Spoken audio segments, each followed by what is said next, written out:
Christmas is a time of mixed emotions. I know people that are going through grief. Maybe that's you, going through very hard and difficult times in their family with their jobs. And so you want to be happy and merry and bright, but sometimes it's awfully tough. But at Christmas, sometimes it also comes with this longing that we have, a sense of wistfulness, a sense of wanting something more.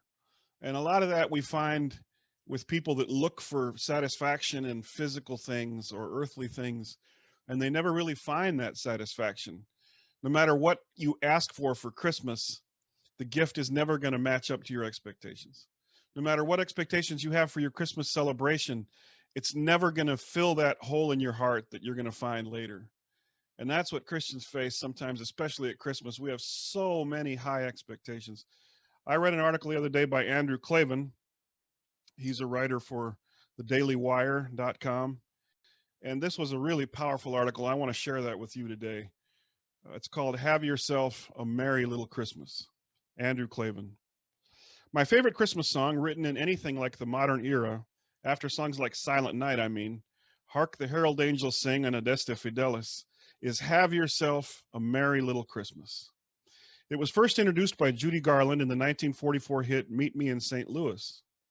At first, Garland and her soon-to-be husband, director Vicente Minnelli, turned the song down because it was too depressing.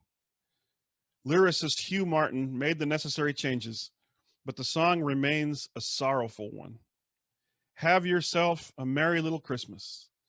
Next year, all our troubles will be miles away. Until then, we'll have to muddle through somehow. It was appropriate to the time. The world was at war. Many faithful friends who are dear to us were themselves miles away, many in mortal danger. After the war, when Frank Sinatra recorded the best version of the song, the lyrics were reworked again. The muddle through line was ditched. The name of my album is A Jolly Christmas, Sinatra told Martin.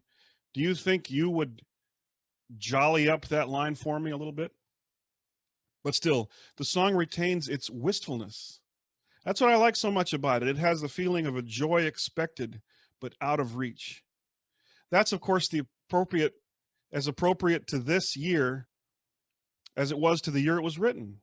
This awful year when so many have lost their jobs, lost their hope, and lost their lives, while those of us who survive are so angry and divided, we can barely tolerate our neighbor, let alone love him.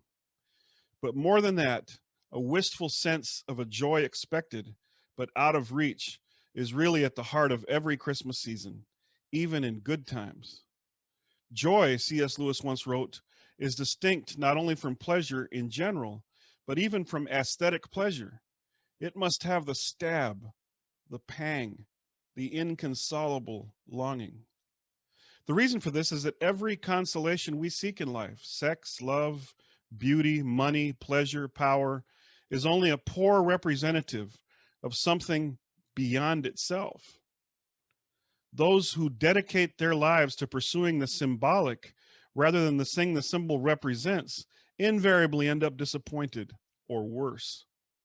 In a 1990 column in the Village Voice, often quoted by preacher Tim Keller, Cynthia Heimel wrote of the misery of so many celebrities she had known in their youth, saying they wanted fame, they worked, they pushed, and the morning after each of them became famous, they wanted to take an overdose because that giant thing they were striving for, that fame thing that was going to make everything okay, that was going to make their lives bearable, that was going to provide them with personal fulfillment and happiness, had happened, and they were still them.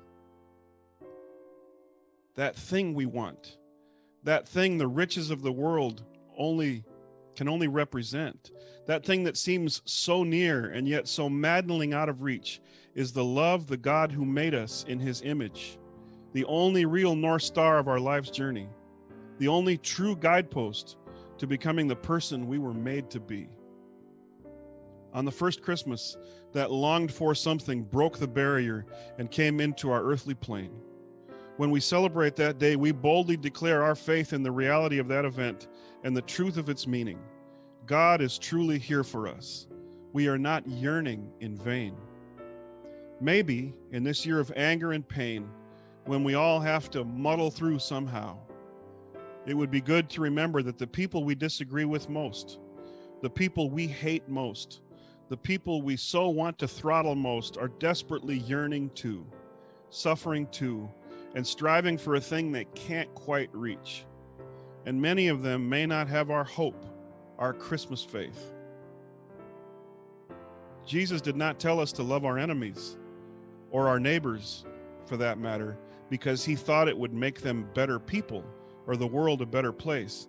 He told us to do it so that you may be children of your Father in heaven.